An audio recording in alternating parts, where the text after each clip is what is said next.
Je prends soin de ma santé, je prends soin de ma santé. Je savoure tout en petite quantité. Je veux rester en bonne santé. Pour le goûter, je mange une pomme. En bonne santé, toujours en forme. Je prends des produits laitiers, du calcium pour me consolider. Légumes frais, soupe le soir. Faire du sport et surtout boire. Maintenir une hygiène corporelle. Se laver les mains, c'est essentiel. Ma santé est précieuse et la vie est merveilleuse. Je prends soin de ma santé. Je prends soin de ma santé. Je savoure tout en petite quantité. Je veux rester en bonne santé. Pour le goûter, je mange une pomme. En bonne santé, toujours en forme. Madame, Monsieur, bienvenue dans ce micro-programme santé. Aujourd'hui, nous parlerons de l'hypertension artérielle, cette maladie qui tue en silence si elle n'est pas suivie ni détectée à temps. Nous avons approché Dr Émilie Lebugue, médecin spécialiste en santé publique, médecin de travail au centre hospitalier universitaire Renaissance ex-Mamaemo. Elle nous donne plus d'éclairage sur cette pathologie. Mais avant, je vous propose cet élément. Comment gérer sa tension artérielle et améliorer sa qualité de vie.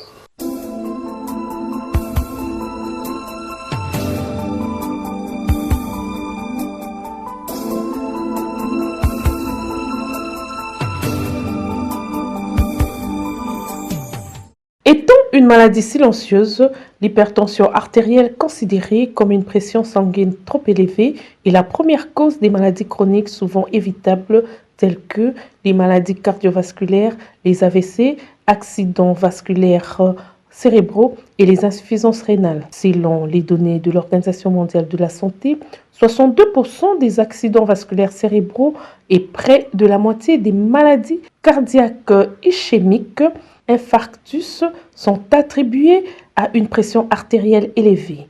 Ainsi, pour faire face à cette maladie, il faut jouer sur la prévention. Selon les spécialistes, celle-ci repose sur des actions simples et efficaces pour mieux gérer sa tension et améliorer sa qualité de vie. Ainsi, il conseille de ne pas fumer car le tabac est le premier facteur de risque évitable des maladies cardiovasculaires et fumer accélère le rythme cardiaque et augmente la pression sanguine. Modérer, voire limiter et réduire sa consommation d'alcool, c'est la deuxième condition à respecter.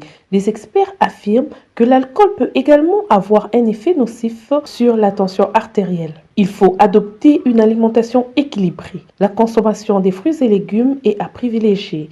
Le potassium contenu dans les fruits et légumes aide à abaisser la tension artérielle. Il est donc conseillé de consommer au moins 5 portions des fruits ou légumes par jour. Cela fait partie d'une alimentation saine. Par ailleurs, les spécialistes recommandent d'éviter les aliments ultra transformés, souvent trop riches en sel et en graisse, et de limiter la consommation de sel pour protéger sa santé. Il faut également limiter la prise de poids, car un excès de graisse corporelle constitue un facteur de risque des maladies du système circulatoire. Et pour en arriver, une alimentation équilibrée et une activité physique régulière résolvent le problème. L'Organisation mondiale de la santé recommande aux adultes une activité modérée de minimum 150 minutes par semaine ou une activité intense de minimum 75 minutes par semaine.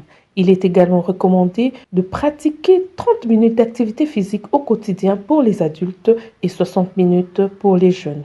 Et pour finir, les médecins spécialistes conseillent de contrôler systématiquement et régulièrement sa tension artérielle auprès de son médecin de confiance. L'hypertension artérielle est souvent asymptomatique mais facile à diagnostiquer. C'est pourquoi la surveillance régulière de la tension artérielle s'avère indispensable si l'on veut protéger sa santé.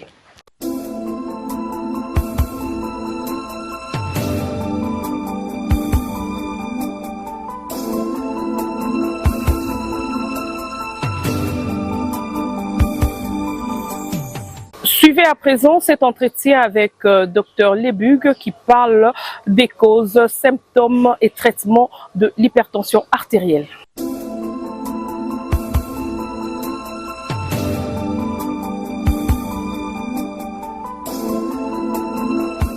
L'hypertension artérielle se définit comme une augmentation anormale de la pression du sang sur les parois des artères.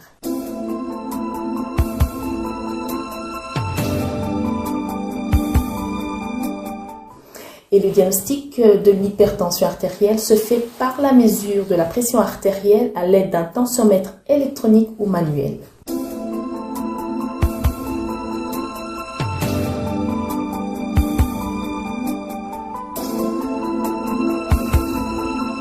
Il est possible de surveiller sa tension artérielle à domicile. Nous avons deux chiffres quand on nous donne nos chiffres de tension artérielle, la tension artérielle systolique et la tension artérielle diastolique.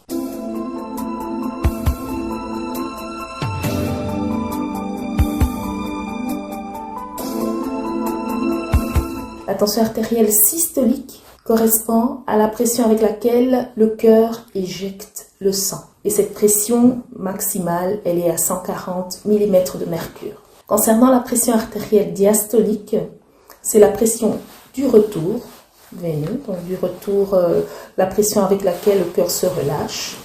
Et la maximale, c'est de 90 mm de mercure. Il suffit que l'un des paramètres soit élevé pour qu'on parle de l'hypertension artérielle.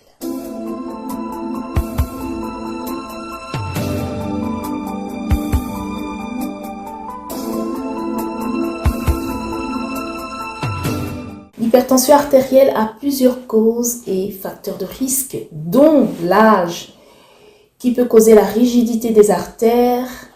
Il y a une petite notion d'hérédité, donc une notion familiale également de l'hypertension. Certaines pathologies comme le diabète, l'obésité, une mauvaise alimentation couplée à une consommation excessive de sel, de sucre, de tabac ou d'alcool, ainsi que la prise des médicaments. Le stress, la consommation excessive de caféine et les troubles du sommeil peuvent également augmenter la pression artérielle.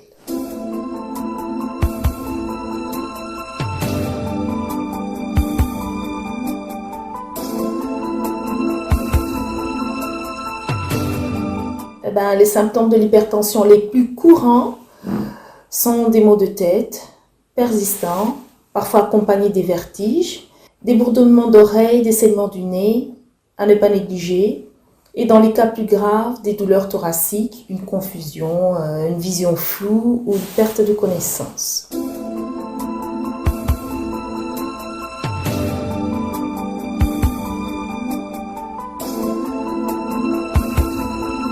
Tout d'abord, le changement de style de vie par une adoption d'une alimentation équilibrée avec réduction de sel, perte de poids et activité physique en premier. Cela fait partie des mesures hygiéno-diététiques que nous pouvons moduler. Il peut aussi être amené à suivre un traitement antihypertenseur. Ça, le traitement, il faudrait consulter des personnes habilitées, dont le médecin, et en l'occurrence le spécialiste, un cardiologue, qui, s'il y a des pathologies associées à cette hypertension, peut initier une prise en charge pluridisciplinaire. On est toujours au niveau de ce traitement de l'hypertension où certains risques sont liés si la tension artérielle élevée n'est pas traitée, et ces risques liés à l'hypertension on peut les citer, parmi l'hypertension intracrânienne, l'hypertension portale, l'infarctus du myocarde, l'insuffisance cardiaque, l'hypertension artérielle pulmonaire également, qui restent des complications graves. On a parlé des facteurs de risque modifiables de l'hypertension comme le surpoids, la sédentarité, l'alimentation en général, le manque de sommeil, le stress et la fatigue. Autrement dit, ils sont susceptibles d'être modifiés par les habitudes de mode de vie et peuvent permettre à la longue de calmer une crise hypertensive.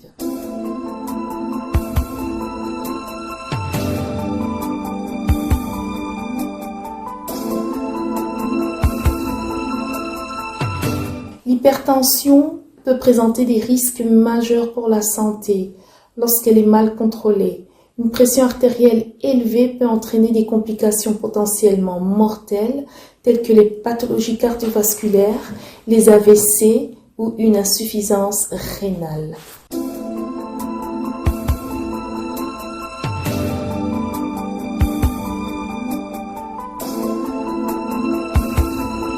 Je viens également rappeler que l'hypertension est un problème de santé publique majeur vu sa prévalence, sa charge d'ordre économique, humain et social.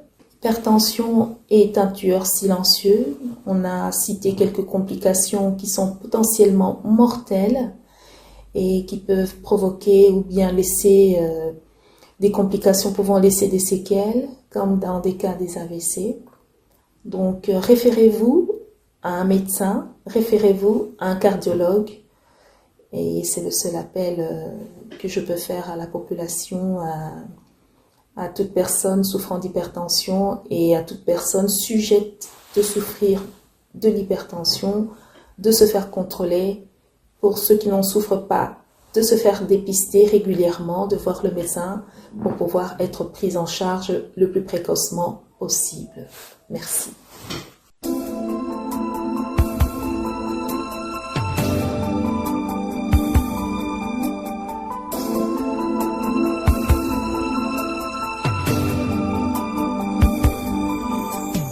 L'hypertension artérielle est souvent asymptomatique mais facile à diagnostiquer. Ensemble, avec vous, nous avons compris qu'il est important de se faire dépister et de contrôler très souvent sa tension pour éviter les risques des complications de cette pathologie. Merci à vous de nous avoir suivis et à la prochaine. Je prends soin de ma santé. Je prends soin de ma santé. Je savoure tout en petite quantité. Je veux rester en bonne santé. Pour le goûter, je mange une banane. En bonne santé, toujours en forme. Je prends des produits laitiers, du calcium pour me consolider. Liquide me frais, soupe le soir. Faire du sport et surtout boire. Maintenir une hygiène.